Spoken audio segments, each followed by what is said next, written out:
दोस्तों नमस्कार। समय बड़ा बलवान होता है। समय के आगे किसी की नहीं चलती। समय का चक्र निरंतर चलता रहता है और हुआ है भारतीय राजनीति में भी वही।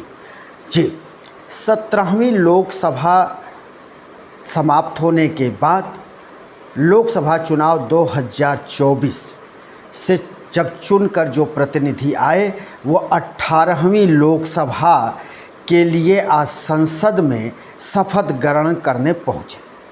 उसी वक्त एक खबर आई, वो खबर समय के ही आधार पे आई और वो खबर ये है कि पूर्व केंद्रीय मंत्री नरेंद्र मोदी सरकार की चहेती और मनबढ़ मंत्री स्मृति ईरानी को नोटिस जारी हो गया और नोटिस में ये कहा गया है कि तत्काल अपने सरकारी बंगले को खाली करें। तो ये कोई संयोग नहीं है, कोई प्रयोग नहीं है, करना तो पड़ता है, लेकिन हम आज इस कार्यक्रम को इसलिए कर रहे हैं क्योंकि यह समय का चक्र है। आपको याद होगा कांग्रेस के वरिष्ठ नेता राहुल गांधी जिस समय मुसीबत में फंसे थे, यानी गुजरात की एक निचली अदालत से राहुल गांधी को 2 साल की सज़ा सुना दी गई थी, उस वक्त भारतीय जनता पार्टी के खेमे में खुशी की लहर तो थी ही, लेकिन सबसे ज़्यादा अगर किसी को खुशी प्राप्त हुई थी तो वो स्मृति ईरानी को। स्मृति ईरानी को इसलिए खुशी मिली थी क्योंकि स्मृति ईरानी 2019 के लोकसभा चुनाव में अमेठी से राहुल गांधी को हराया था। क्योंकि राहुल गांधी को वो अपनी सीट थी और वहाँ से राहुल गांधी को जब स्मृति ईरानी हराई तो स्मृति ईरानी का पारा 7वें आसमान पर था। स्मृति ईरानी उस समय सर्वाधिक राहुल गांधी का मजाक उड़ाएं जब राहुल गांधी को सज़ा हुई। सज़ा के बाद आप सभी जानते हैं कि तुरंत राहुल गांधी को सरकारी आवास भी खाली करना पड़ा। आपके स्क्रीन पर वो सीन दिखाई दे रही है कि राहुल गांधी किस तरह से अपनी बहन प्रियंका गांधी के साथ पहुँचे हैं और अपने सरकारी बंगले को उस वक्त उन्होंने खाली किया। अब आगे हम बढ़ते हैं और बताते हैं कि जब राहुल गांधी की तरफ से हाई कोर्ट का दरवाज़ा खटखटाया गया तो हाई कोर्ट से राहुल गांधी को छूट मिली, यानी राहुल गांधी को जो सज़ा 2 साल की मिली थी वो एक्सपंज हो गई, यानी उस पर रोक लगा दिया गया। रोक लगते ही राहुल गांधी की सांसदी वापस लौट आई और जब से ही राहुल गांधी की सांसदी वापस लौटी, राहुल गांधी उसके बाद जब सदन में आए तो काफ़ी तेवर में आए। उस तेवर को भी आपने देखा होगा, लेकिन हम आपके उस याद को ताज़ा कराने के लिए इस वीडियो को भी हम लेकर आए हैं जिसमें कि राहुल गांधी का वो सख्त तेवर और स्मृति ईरानी का फिर राहुल गांधी को जवाब। तो जरा आप उसे सुनिए। आपने मणिपुर के लोगों को मारकर भारत की हत्या की है। आप देश द्रोही हो, आप देशभक्त नहीं हो, आप देश प्रेमी नहीं हो, आप देश द्रोही हो। आपने देश की हत्या मणिपुर में की।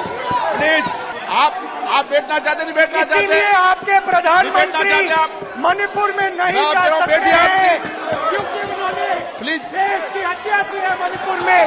मणिपुर में हिंदुस्तान की हत्या की है, भारत माता की हत्या की है। मणिपुर के लोगों के दिल में आप बोल रहे हैं फिर आप भारत माता के रखवाले नहीं हो, आप भारत माता के हत्यारे हो। प्लीज माननीय प्लीज माननीय प्लीज अपनी माँ की हत्या की बात कर रहा हूँ मैं। मणिपुर में अपनी माँ की हत्या की बात कर रहा हूँ मैं। आदर से बोल रहा हूँ, आपने मेरी माँ की हत्या की मणिपुर में। एक मेरी माँ यहाँ बैठी है, दूसरी माँ को आपने मणिपुर में मारा है।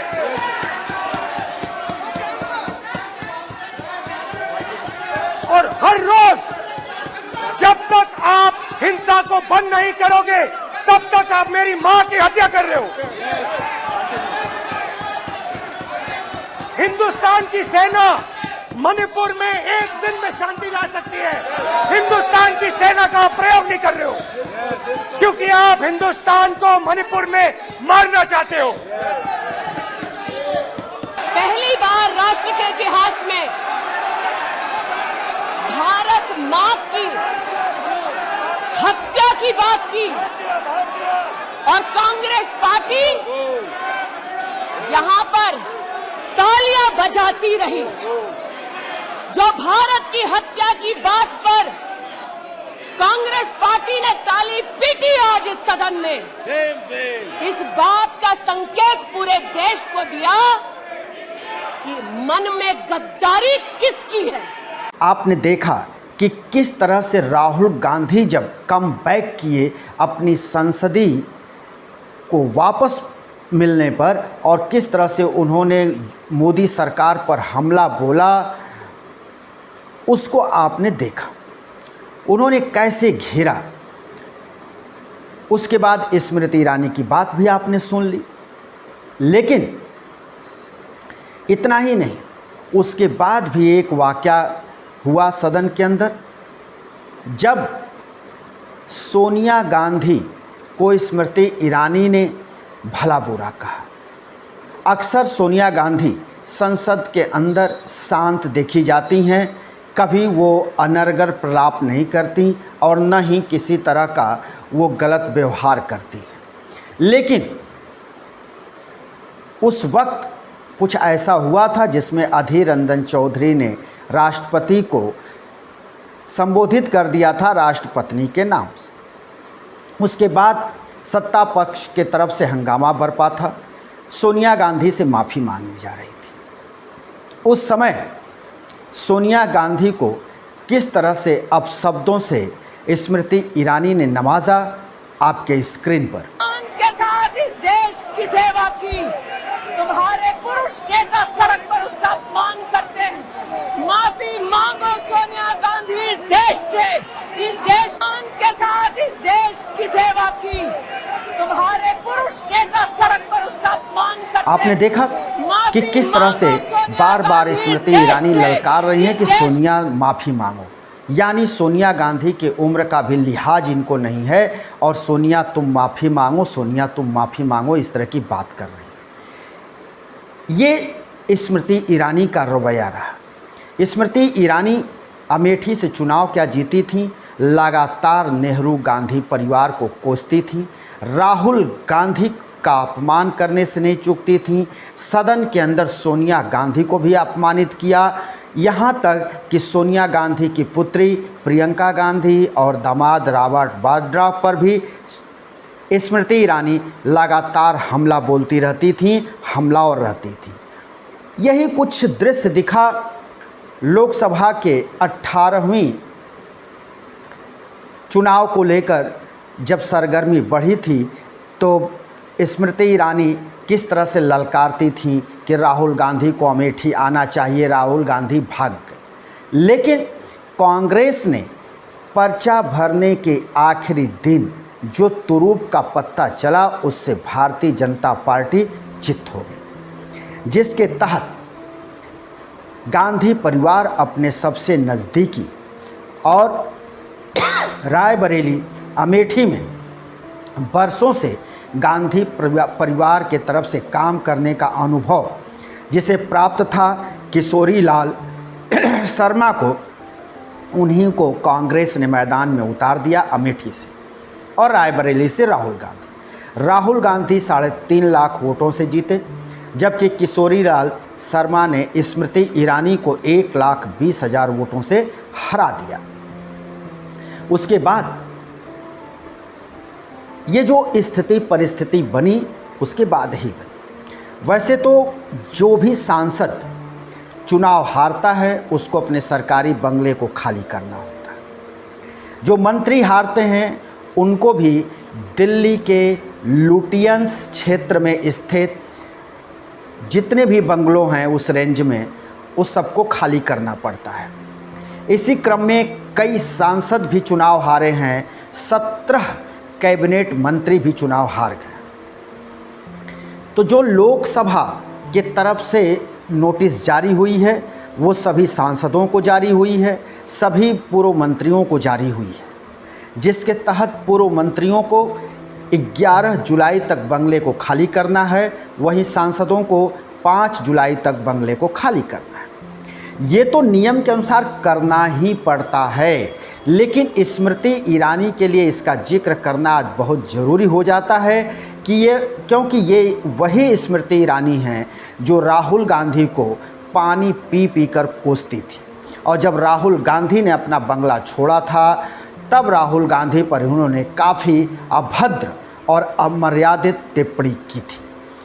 इसके बाद भी ये नहीं रुकी थी, कई बार सदन में इन्होंने सोनिया गांधी का भी अपमान किया था।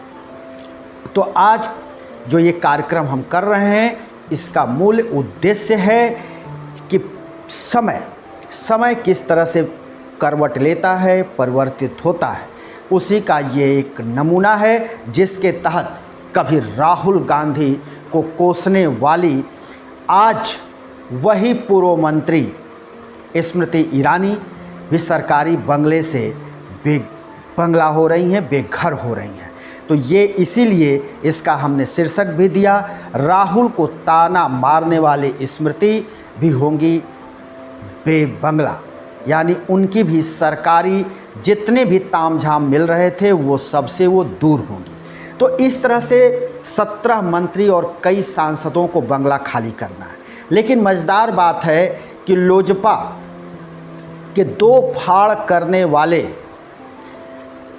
पारसनाथ पारसनाथ पासवान हैं, रामविलास पासवान के भाई, अपने ही भतीजे चिराग पासवान से उन्होंने पार्टी तोड़ ली थी और तोड़ करके भारतीय जनता पार्टी के पास जा कर के वो मिल गए थे और वहाँ वो मंत्री बन करके बैठे थे।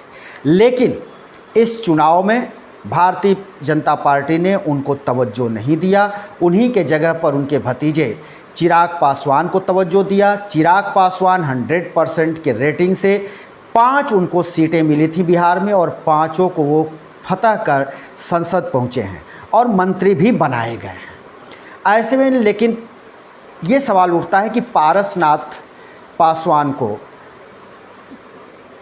क्यों नहीं बंगला खाली करने के लिए नोटिस मिला। तो पारसनाथ को कहा जा रहा है कि इसलिए नहीं बंगला खाली करने के लिए नोटिस मिला है क्योंकि पारसनाथ ने मोदी सरकार से ये समझौता किया है कि हम चिराग पासवान के खिलाफ अपने प्रत्याशी नहीं उतारेंगे और उन्होंने नहीं उतारा। हो सकता है इसी का उनको ये एक तरह से तोहफा मिल रहा हो और उनको अभी बंगला खाली करने का कोई नोटिस नहीं भेजा गया है सदन के तरफ से। तो पारसनाथ अभी उससे दूर हैं, लेकिन बाकी के सारे मंत्रियों और सारे सांसदों को अपने बंगले खाली करने होंगे जो चुनाव हार चुके हों। लेकिन सबसे मज़ेदार बात और सबसे जो आज चर्चा का विषय है वो सिर्फ़ और सिर्फ स्मृति ईरानी का है। जी, हम फिर किसी दूसरे वीडियो को लेकर हाजिर होंगे, तब तक के लिए शिवमूर्ति दुबे को दीजिए इजाज़त।